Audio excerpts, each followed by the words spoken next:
Well, I'm here with Chris at the food bank, the Flathead Food Bank here. You guys have been prepping for Thanksgiving and the holiday. Yeah. So you just had some folks here from Applied Materials volunteering, helping you guys get ready for that. Can we get maybe we can just start with you telling me, when did you guys start prepping for the holiday? Yeah, definitely. So our big handouts, we do one for Thanksgiving and we do one for Christmas. The one on Thanksgiving will be the 22nd. So it's the first Friday before that Thanksgiving weekend. And then on December 20th, we'll be handing out hams, or a combination of hams and turkeys. And I mean, honest answer is we get done with it and then we start prepping right away. We're going through food donations and trying to grab cranberries and, stuffing and everything else that goes with it. And then we'll have teams trickling in throughout the year, helping pack, helping to donate. So it's an ongoing process. And then really about a month before, everybody starts thinking holidays. So we really start getting big teams, and like you saw today. Yeah. So besides Applied Materials, who else has kind of showed up to help? Oh man, that's the best part of this job is when I first started working here, I knew I'd fall in love with the clients, but I've just met the most wonderful people. You're talking, we have church groups that come in all the time. We've got a lot of banks have come in. Glacier Bank has been really great to us. We just had a huge team in from First Interstate Bank. We've had teams in from the Chamber of Commerce, real estate agents, Marsh McLennan. I mean, it is so powerful. You could almost just kind of, point and spin in a circle and you would hit, different places that have come in. Yeah, well, I think everybody knows that this is a big undertaking for the community. Yeah. So it's important for everybody to, come and help. So Yeah. That's awesome.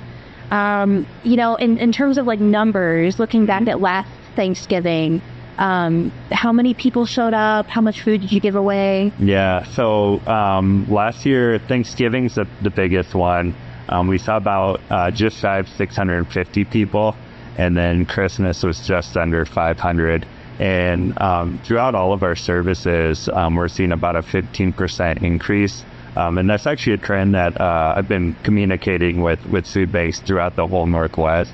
And they're seeing the same thing. Just the increase in cost of living, inflation, housing, and then also as our valley grows, we're seeing about 15% increase. So we're forecasting about 750 people for Thanksgiving and about 600 for Christmas. Yeah, wow. Yeah, I was going to ask about the projection of like how many people you guys are expecting. Yeah. Oh, that's something that you're seeing throughout our region generally, uptick a little bit. Exactly, yeah. And I guess when I say, like 750, I said people, but really that's just households. So, I don't know what the average household is, 2.3 or whatever the number is, but we're seeing a big increase. And then we've seen a huge increase in working families. 76% of our clients this year have reported either in active income or retirement. And I think we can all understand, the price in an apartment now is $1,800, if not more. So people are really just, trying to figure out how to get by. Yeah, definitely. So in terms of I was curious with the turkeys and the ham. Yeah. Where do you get those? Oh, and it's beautiful thing on that too is it's really kind of a, just a team effort. We partner with a nonprofit here called Montana Food Bank Network, and they're able to get it. They work with the USDA. And they're able to secure turkeys for us. So that's about half of our turkeys. We have a number of churches that do a great job, and they'll donate turkeys. The hospitals are a really good provider. They'll gift turkeys to their employees, and then a lot of their employees are so generous, they'll say, hey, we're in a good place. We'd like to gift that turkey. Rotary Club, they donated 3,000 pounds of turkey this year as well. So it's amazing. I mean, I'll have people walking through the door and, hey, I was at Costco and I thought I'd grab 3 extra turkeys, and groups will come in, and I think we try to be organized and strategic, but from a 30,000 foot view, a lot of times I'm thinking, man, this is such a big lift. How am I going to do it? And then you get, neighbors, church members, Rotary members, employees, they show up and everyone chips in. And at the end of the day, it happens. It works out. It does, yeah. And then the best part for me is, I'm so proud of this community. I feel like we do a great job. Not only the community pouring into the food bank, but nonprofits working together as well. So every year, the Samaritan House, the food bank, other nonprofits, we're able to reach out to other nonprofits, places that are offering temporary, housing, shelters, you name it. And we're able to kind of spread the love as well and say, hey, let's make sure everybody in the valley gets a Thanksgiving meal. Yeah, that's super nice. Yeah. So right now, it sounds like you're covered on the turkeys and the hams, right? Mm-hmm. What other kind of stuff are you guys looking for donation-wise? Yeah. So we all joke around that cash is king. Yeah. And it really is. So if somebody's looking to donate, feel free to go onto our webpage, flatheadfoodbank.org, or give us a call. And we're pretty good on turkeys and hams, although we can always use, never hurts to have a few extra. But the things we really need are all the sides that go along with it, the cranberries, the olives, the stuffing. Those are normally the things that we're trying to secure at the last moment. So if somebody would like to donate any of the sides, we'd love that. Give us a call. We could give a specific list. Or we have such great purchasing power. Here at the food bank, we utilize a small army of volunteers, just incredible people. We purchase in bulk, so we can get food a lot cheaper than even at Costco. So, if somebody wants to go shopping, not my cup of tea, but, they could go fight the crowds at Costco, or, if they wanted to donate, we could turn that into a lot of food. Yeah. It feels good when you're able to donate physical food, but that your cash donation will go just as far, if not a little further, because you guys get that purchasing power. Exactly, and it all adds up. And I mean, all of it is such a windfall for us. I just met a farmer the other day that he'd been donating for 30 years. And I just had the chance to talk to him. He donated a bunch of produce, and he said he'd been donating about 2,000 pounds of food for 30 years.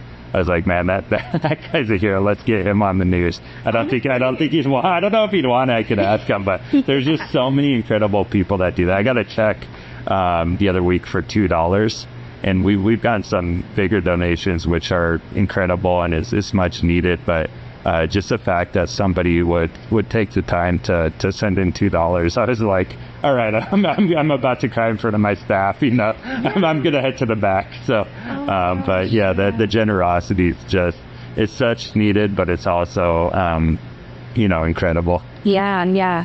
I was going to ask, reflecting on last year, were there any stories from the drive at Thanksgiving or Christmas, I guess, that you feel like sharing? Yeah, I'll share it too, if that's okay. We've got time for it. Maybe one from each. So Thanksgiving, it was my first year here. And, how I always describe this time of year as, it's like living in a Hallmark movie. And then it's also just absolutely bananas how busy it is. But I enjoy it.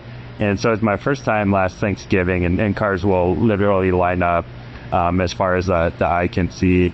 And I was walking down the line, greeting people, getting them checked in. And the very first car, this lady reaches out and she grabs me by the arm. And being the typical guy, I'm like, oh, she got me. I'm in trouble. What's going on? Yeah. And what it was is, it was this lady, little bit older lady. She had just gotten her 3 children who were sitting in the back of the car, or out of the foster care system. This loving grandma, and she was worried that they were going to be separated. So it's been a couple years. She's able to get them, have them live with her. And she grabs my arm and she's like, man, thank you so much. I just got my 3 grandchildren back. We didn't even know that we were going to be together, but, thank God we are. And we didn't think we were going to have Thanksgiving. And I'm thinking, not have Thanksgiving. I didn't even, know that was an option. But it was so powerful to, be able to hand her a turkey and all the sides that go with it. And, in my heart, I was just imagining and looking at those kids in the face, what a Thanksgiving that they'll never forget. Yeah. And then the most powerful thing too, along with that, is it's that physical need of getting people food.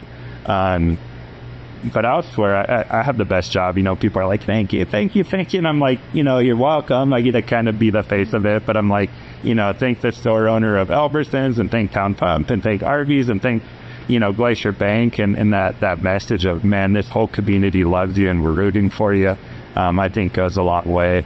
Kind of a fun Christmas story is there's a group of kids that come in here, siblings, and this was here in the pantry, and I'm always asking like, hey, are your parents around? And they always kind of have this roundabout story, like mom's not feeling good or whatever. But they were in the pantry, and it was right after Christmas, and I'd had just the best Christmas. And so I'm talking to them, and they're like 15, 13, and 12. And I'm like, how was Christmas? And they're like, oh, it was great. I was like, cool, what did you guys do? And they're like, oh, nothing. And they get a little forlorn. Yeah. And they're like, mom's not feeling good. Times are a little tough. And I was like, oh, man, I'm sorry. And then one of the kids is like, well, it's so-and-so's birthday, pointing to the 12-year-old. And I'm a slow learner. So I'm like, great, what are you going to do for your birthday? And they're like, nothing. Yeah. And we were able to go into the back. We have little birthday bags that we keep packed with candles and decorations. Grabbed them a cake that had been donated from Costco. Let them pick out a pack, a bag of candy. And these kids, they were like, best birthday ever. They're like, I turned 15 in, 3 months. Can we come back? I was like, of course you can, but, just being able to turn those, kind of moments of despair or tragedy into something positive. It's something that I'll never forget, and just, I think it's important for our community and kids or that family that's getting back together. I mean, so thankful to play a little part, and for everybody that, donates so that we can do that. I mean, those are the people that are truly altruistic. Yeah. Your stories always make me cry. I know, sorry. I try not to as well. I just like seeing these people. I'm like, and we've even, whether we want to include this or not, but we see people that come in here that have passed away this year, and that's always tough. It's a reminder, like, man, the stakes are so high, and I'll see these people out in the community too. The kids always, really, tugging my heartstrings. I always have the privilege to coach a Rotary basketball team, and I've seen kids come in where I'm thinking to myself, I'm like, man, that was number 7 from the other team. I'm like, man, that kid's good, and then, breaks your heart a little bit to see him in here. But it also, I guess fills my heart back up, seeing him walk out with a basket full of food. Yeah. Yeah. Kind of closing that gap for them a little bit. Anything to make life easier, Yeah. So, well, cool, Chris. I know you guys are working on an expansion. We are. Where are we at with that? Yeah, so we've got plans. We've got some great investors that have already jumped on board. Stockman Bank just donated a real generous gift.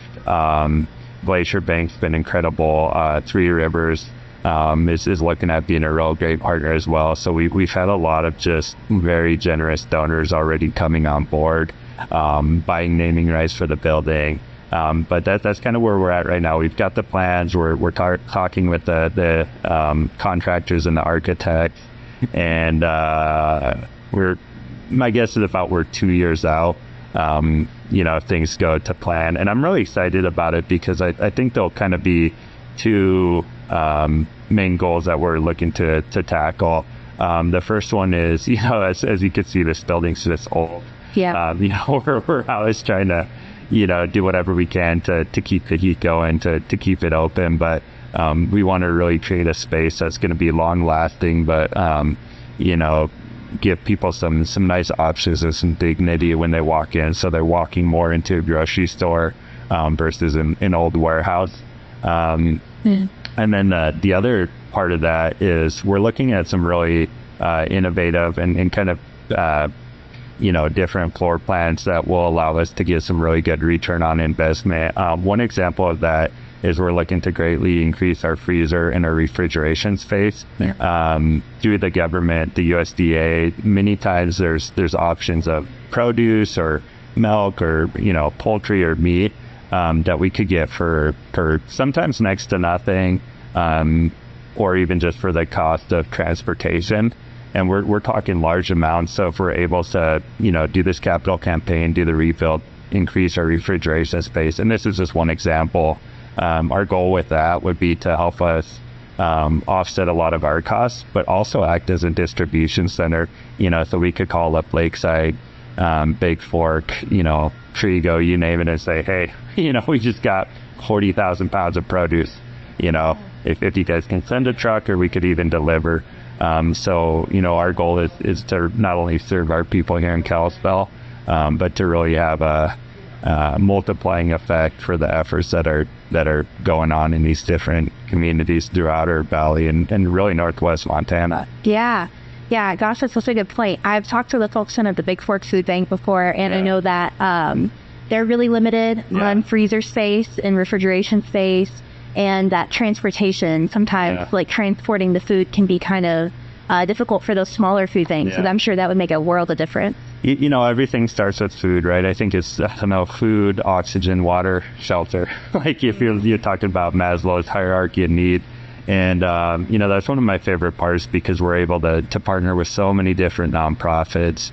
I think the world of our educators here, and that's one of our big pushes lately as well, is trying to increase our efforts to making sure that the kids here in the valley get fed. So, the more food we get, there's just so many positive directions that we can go with it. We can feed kids, we can feed the elderly, we can help out the other food banks. And what I find is there is such good-hearted, willing people that are willing to step up and help if we can deliver the food. But, a lot of it's coming back to funding, and then also the logistics of it. And again, that's the goal with this capital campaign. So, my dream and goal, and I think we're headed that direction, is to be able to be part of building something that just greatly impacts this community for, decades to come. Nice. Is there anything else you wanted to mention, some stuff that's happened this year that you want to brag about, anything like that? Yeah, man, where to begin? We just had a concert, a fundraiser. We called it Feed the Need, and we'll be having it next year, probably about this same time of year. But we'll be putting a date out. We had 4 people from The Voice. One of them flew in, Clint Sherman, but Tommy Edwards, Joe Martinez, and Benny Week, and they were amazing. They donated their time for next to nothing, and did a great job in helping us raise money. So I really want to thank those guys. It was down at the Red Lion, and we're sitting there listening to these artists that are so talented, and it's a good reminder, because I look at Tommy and I'm like, man, this rock star is giving his time, and of course he is. He's a community member, he's a dad, he's just a good-hearted person. I think all the businesses that have come alongside us as well, Applied Materials, as we just saw, they've got a goal to donate $85,000 this year. And one of my favorite numbers, it's a little bit of a formula actually, but 96% of our funds go directly towards programs, which is amazing. Everywhere has a little bit of overhead, but shameless plug, but we're one of the highest percentages for nonprofits, where the money goes almost directly to the clients. So you take that number, 96% of funds going to programs, thanks to our volunteers buying in bulk. For every dollar that's donated, we can hand out 1.66 meals. So I forget the exact number, I'd have to do it again, but basically if they hit their $85,000 goal, that will be something like 135,000 meals that go out. Kalispell Auto Group just gave us a big check for $20,000, and it's they're a great example where they reach out. They're like, hey, we love this community, we really love the work you do with the kids. What if we gave you a percentage of every vehicle sold in August? And I get to show up, accept the big check, and then turn that into food for kids. But just a lot of generous people. And as we were talking before, I mean, I appreciate the news and the radio as well. The news stations were telling me that to buy an ad in Montana during political season was more expensive in Montana than anywhere else, I think mostly based on the Senate race. So they've got all this money flowing in, and they still take time to get us on, and Daily Interlake included, and get our message out. So we're greatly appreciative of that. Well, I appreciate you taking the time during the busiest time of year for you guys to sit down and talk with me a little bit. Oh, definitely. Thanks for doing this. And just, my last thank you. And it's just a long list, but our volunteers, like, most incredible people on earth. I mean, we've got retired doctors and pastors, and I mean, you name it. And if anybody wants to come be around an incredible group of people, come on down and we'll put you to work. Yeah. I bet the vibes here are great when you guys are all hanging out and doing the drive. Great staff, great volunteers, and then they really love on the clients, and it's it's a great place. Cool. Well, thanks so much, Chris. I guess maybe to close us out, can you let everybody know if they want to donate where they can go one more time? Yeah, definitely. So probably the easiest way is to look up our information, whether you want to Google it or go to our webpage, flatheadfoodbank.org. We've got, some donate tabs there. Our phone number's there. We need the donations. We love the donations, so we make it pretty easy. Give us a call, go on our webpage, and we'll make it happen. Awesome. Thanks so much. Yeah. Thank you, Taylor. Appreciate it.